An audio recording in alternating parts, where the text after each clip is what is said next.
Hi guys, how are you? Welcome back. Welcome to Real Macroeconomics and Investing. Welcome to TradingView, YouTube, and to my subs. How you guys doing? It's been about 2 weeks since we did a video, and I'll go back. Well, first of all, I'll come back to this one.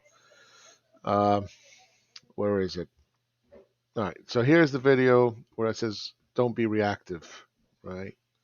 Don't be reactive, and you can see that there was a 1, 2, 3 move down, right in here, and it started to break out. And I said, "Don't be reactive." And you shouldn't be reactive.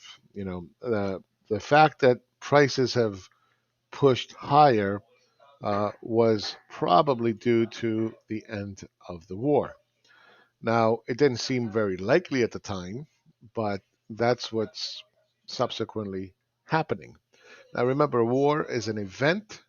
Okay, when you start a war, it's an event. It happens one night, one morning, whatever. Okay, but the ending of the war is a process. It takes time. Same thing with COVID, right? It was an event, every lockdowns. Oh my God, what's going on?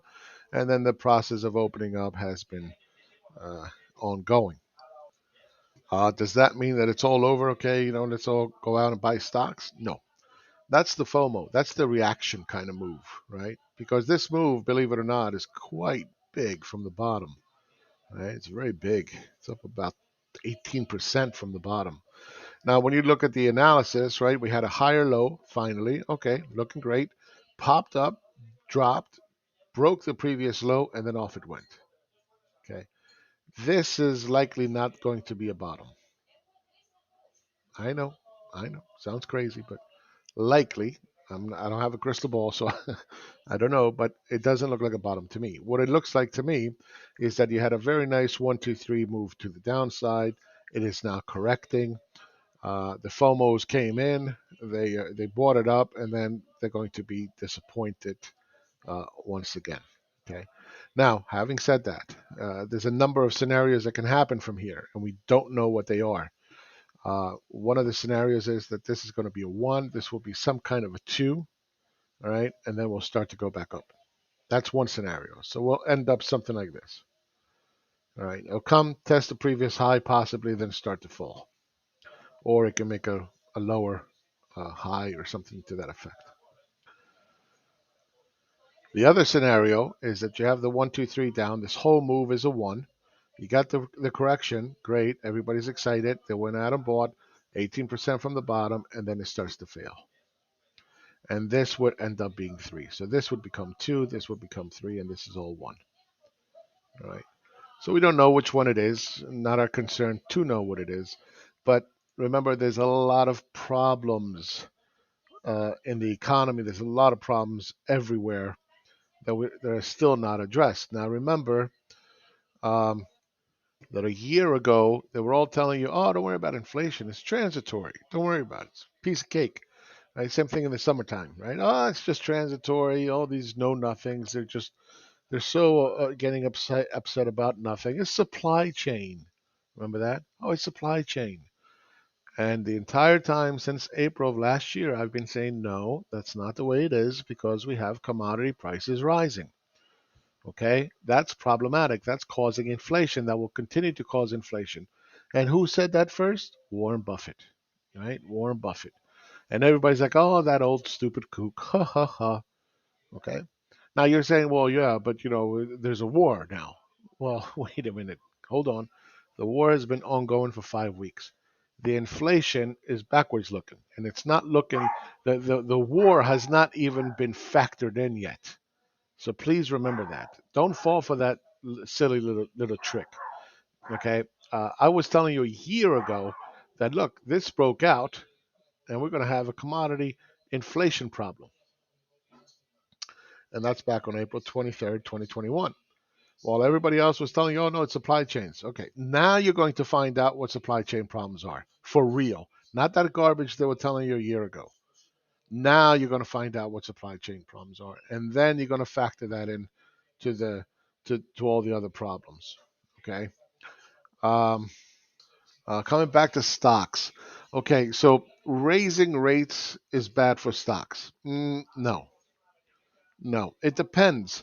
Look, I always used to have this argument with pilots that The company would always say, "Well, oh my God, look, higher oil prices, that's bad. That's bad for the airlines. We can't give you a pay raise, blah blah blah." That's backwards. Why is oil rising? Because there was demand. Okay, there was demand. There was money in people's pockets that were going out. They were expressing that demand. They were paying higher prices for tickets to fly. That was a very good sign that the economy was healthy, that the economy was good. Okay, so saying that higher oil prices was bad for the economy was stupid. That's not true. That's not true at all. Now, having said that, having a supply chain problem in oil causing oil prices to rise, now that is a different story. Completely different story. Because oil is rising not because there's demand necessarily, right? Oil prices are rising because there's a lack of supply. Now, that's a different animal. It's the same thing with interest rates. When interest rates were rising back in the early 2000s, okay, what was happening? Well, you had China consuming in a vast amount of commodities, right? There was the BRICS back then, right? Brazil, Russia, India, China, right? They were building up. They were coming out of poverty. Everything was going great. So that was a demand-driven uh, inflationary period, the good kind. Okay, and as a result, interest rates were rising. So interest rates rising were bad for stocks? No, of course not. That was not the case at all. That's the good kind of rate hikes. Now, if you go back and you look at the earnings yield of stocks back in that period, early 2000s, what you'll see is that the average stock was yielding about 6%, 5, 6, 7%, right in there, about 6%. Okay, of earnings for each share of stock on average. Inflation back in, let's say, I don't know, 2005 or something, it was like 3.4%. Okay, so you have earnings yield at 6%, you have inflation about 3.4%, and you had interest rates at about 6%, 5%, something like that. So the Fed hiking back then was not a bad thing. You cannot say, well, we're raising rates, that's bad, it's going to cause inflation. No, no, no. That's not the way it works. Okay, but it's different this time because the earnings yield of the S&P 500 is about 3.8%. Inflation is 7.9%. Interest rates now in the 10-year is what 2.4. Okay, so the 2.4 with the 3.8 and rates continuing to rise quite fast is going to start putting pressure on stocks. It's not due to growing earnings per share year over year, right? It's not the same animal as it was prior to the great financial crisis. This is different this time. So in this case, even though the Fed is way behind the curve, right? In this case, rising rates are not good for stocks, not good for the economy. And I want you to remember that we didn't start going down because of a war in Russia and Ukraine. This is the part here, right? It was February 24th where the stock market dropped because of the war. Okay, this is all because of economic problems. Now they're going to tell you that, well, you're looking at it wrong. Unemployment rate is 3.6%. Yahoo, this is wonderful. Yeah, well, labor force participation is not what it was before, and that's the one that you really got to focus on. Sure, with a smaller labor force participation, you can reach 3.6%. That's no big deal, right? You want a larger labor force participation with 3.6% unemployment. That is more meaningful. Now, let me go back and show you. This is back on January 11th, 2021. And I kept saying that U.S. family income in U.S. dollars in real terms, okay, which seemed to be rising at the time, okay, was not looking good at all. And in fact, look how much it's dropped since then. Okay. So what do you have? You have falling wages, inflation adjusted. Okay, you have higher interest rates, and I'll show you that here in a moment. I'll show you the 10-year, right? Massive breakout, 10-year massive breakout. That was when it was 1.85% back on January 18th of this year. And sure enough, look what's happened, right? Boom, it exploded to the upside. Um, Going back to February 8th of this year, I said DBA inflation update, danger zone. Okay, danger zone. And this is, again, this is way before the war even started. And we saw what happened from there, right? Food prices continue to push higher. And you have what? The Arab Spring was right here. And now we're in the danger zone of repeating that as a result of inflation. So remember, inflation and global social unrest go hand in hand. Taking a look at junk bonds. This is back on January 5th of this year. And I said, look, the chart setup right here is not good. And oops, what's happening here? It's not working very well. Anyway, and sure enough, look what's happened since. Boom, a collapse, right? A collapse in bond prices in junk bonds. So what does that mean? That means that interest rates rise for zombie companies. That's not a good thing because we have a lot more zombie companies today than we have in the past. So again, trying to understand interest rates, if they are good or bad for stocks, depends on the context of it. Okay, the context of today is not the same as it was back in the early 2000s. It's a different animal. So, that's why I believe in dynamic analysis because you can't say one size fits all. You can't say higher interest rates are bad for stocks when that's not true. Okay, not necessarily. In this particular case, I believe that they are. I believe that it's going to affect zombie companies. I feel it's going to affect companies even that are strong, okay, because they're going to have to pay a higher interest rate than before, which is going to hurt their corporate profits. Now, I made a prediction that we are probably at the peak of uh, the recent rise in corporate profits, and we'll take a look at that here in a minute. So let's take a look at that. Okay, this is back on December 15th, 2021. Corporate profits will drop. Okay, and I said short. So again, this is where we were, and this is what I expect.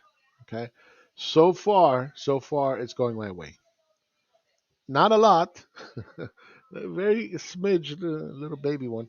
Okay, but it is rolling over. So I expect this to start to fall. Now, again, think about it, right? Raw materials, commodities are going to rise, and now with the war, it's only going to get worse. And we're really going to start to feel what real supply chain problems are. are, are.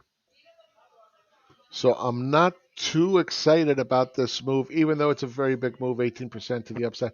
I'm not very excited. I think this is more news driven, based on the war, than anything else. Now, obviously, we need more data. I don't have a crystal ball. Whatever, always that's a constant. So I don't want to keep repeating that. Now, if we look at, it's different this time, right? We're going to be raising rates. The deficits are not the same, and so forth.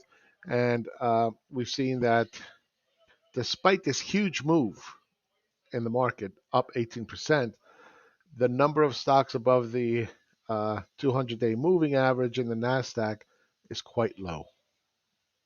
If anything, it just looks like it came out of an oversold situation. That's for now. Okay, that's what it looks like to me.